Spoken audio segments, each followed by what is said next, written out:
have to admit, I haven't picked up any Figuarts in a long time, but this one I absolutely had to have Kiva, Emperor form.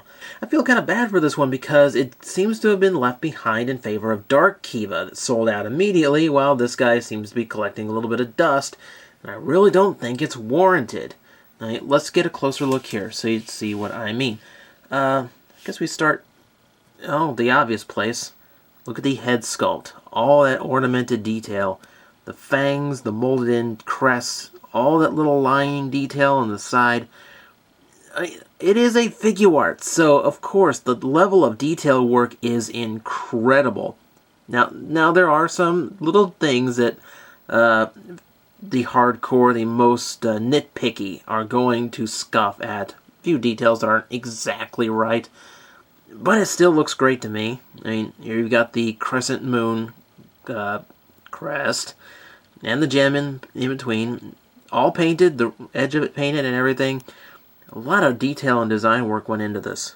You can see the chest here with all the bat wings and all the red, the green details. Once again, that orange and that dark gold trim. We're going to take a look at the belt. We see Kivat. You can see little feet latched onto the bar. Detailing is pretty damn good. Let me get the arms up out of the way here so you can see the fusils, however you want to pronounce these. And we're going to look at the other ones too, which are all of his utilities and his wake up rider kick. How about the shoulder detail? Again, very ornamented, very sharp. One thing on these, this is a Japanese toy, so safety laws, not quite as strict. There's a few of these that have actually drawn blood from me, which I see as a plus, but that's just me.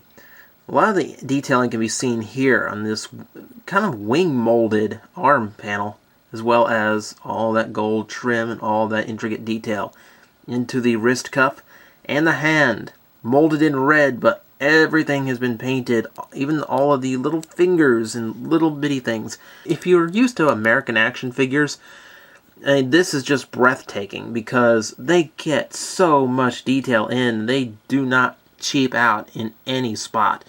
I mean, we see here on the legs, little tiny spot right here that has been painted in. All the detail in the entire foot's been painted, as far as I can tell, just to get a silver look out of it. I mean, I could go on forever about the detailing on this thing. It's absolutely amazing, even on stuff that they really didn't have to. Did anyone ever see this part in the show behind his head? Here on the back, again, ornamentation. Some detail that you probably never noticed in the show, but they still felt the need to include it, which is why I really love this toy line. And I forget how much I love it every time I take a break from it. That's the sad part. As you can see, the detail work is phenomenal. And I know a lot of people were sick of this costume because it got so overused in the later half of the show. Supposedly that's just because the original costume was so freaking heavy. The main actor couldn't work very well in it. And of course, this is when we get into articulation. It's a Figuart, so this is going to be nuts. Of course, we have two joints on the neck, one at the torso and one just below the head, giving you a very wide range of motion that you can obtain out of those two joints. The shoulders, pads move out of the way and move with the shoulder joint so you can move it. It has an inner ball joint for those uninitiated to Figuarts. That ball joint in the shoulder gives it some more natural rotation and movement, and you still have full movement in the shoulder itself. Bicep swivel, double jointed elbows, triple jointed wrists. Not only bends, but also rotates either at the hand or at the wrist itself. Whichever way you like, and believe it or not, yeah, that does come in handy sometimes. You have the torso joint, which can move, as well as the waist joint, cleverly put below the belt, which does make sure the belt doesn't get in the way of that joint. I never can remember this is type 1 or type 2 hip, but it can be moved down. It's a ball joint with its own individual stem. And once again, I have to make you look at a crotch. I am so sorry for this every time I do it. But in this case, you really have to see it because this little added stem that can extend the leg down gives you so much more range for kicking poses, which is so important for a Kamen Rider figure.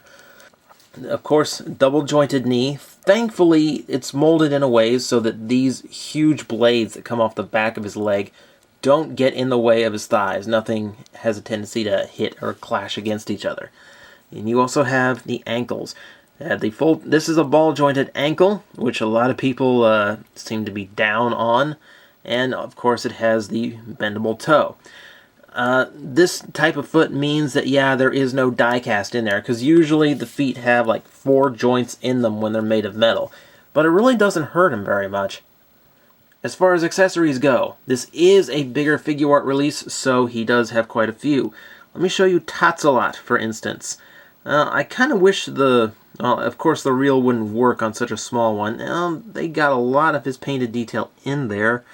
No, I believe they missed the eyes. That's the one thing that kind of bugged me on that.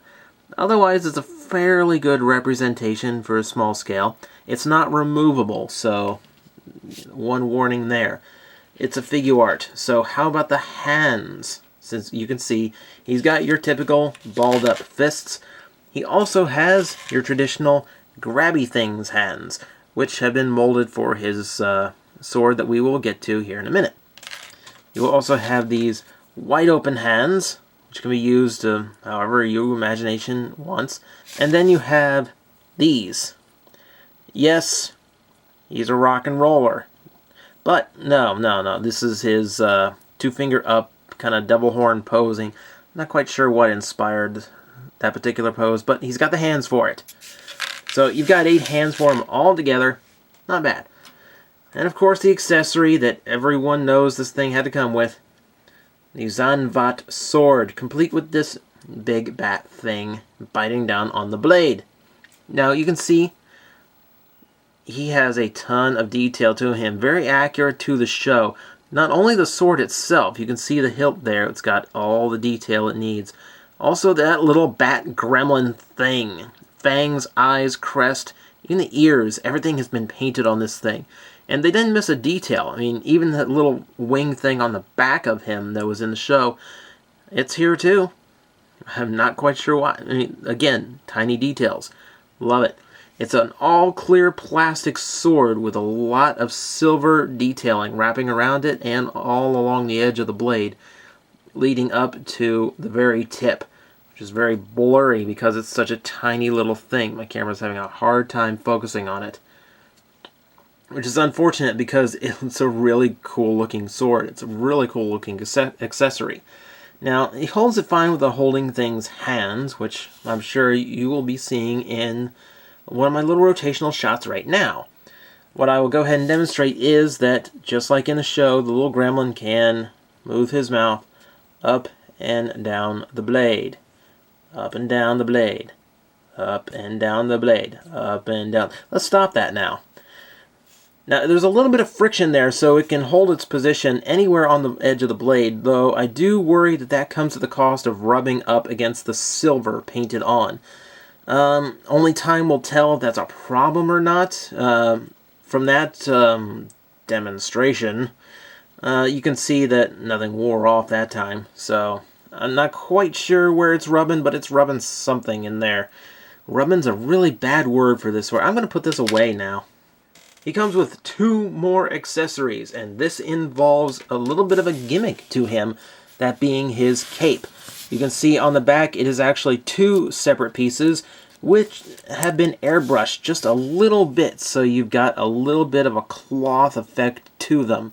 They look a little bit more shadowed and a little bit more lively if they were just molded that way. But they are hinged, so you can actually adjust these a little bit. Now, if you want a little bit of an expansion, if you want that cape flowing in the wind, this is going to be a little hard to get, but you can see there's a little nub right there. You can see where that's supposed to have something peg into it. That something are wing extensions. You can see they have the exact same little airbrushing to them, so they create the same effect when attached. This is precarious. They fit, it's a very soft plastic that they used for this, and that means this is a soft ball joint you have to press this down onto, which makes me a little bit nervous doing it. It also doesn't help that Kiva's armor gets in the way of this just a little bit. Aside from just his arm, making it kind of difficult to get it in there. But that ball joint is also just a little bit under his chest armor, which makes it a little bit tricky to get on.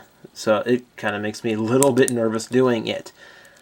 Once it's on, the effect is nice though. I mean, it expands the cape quite a bit, so you can get a lot of dynamic and really cool looking poses out of it. Now, you can do it either way, either direction. Now that I look at it, I think I've got the wrong one on, but you still get the point. Yeah, I definitely have the wrong one on. It's supposed to be on this side, I think. Who cares? It's still, the effect still works.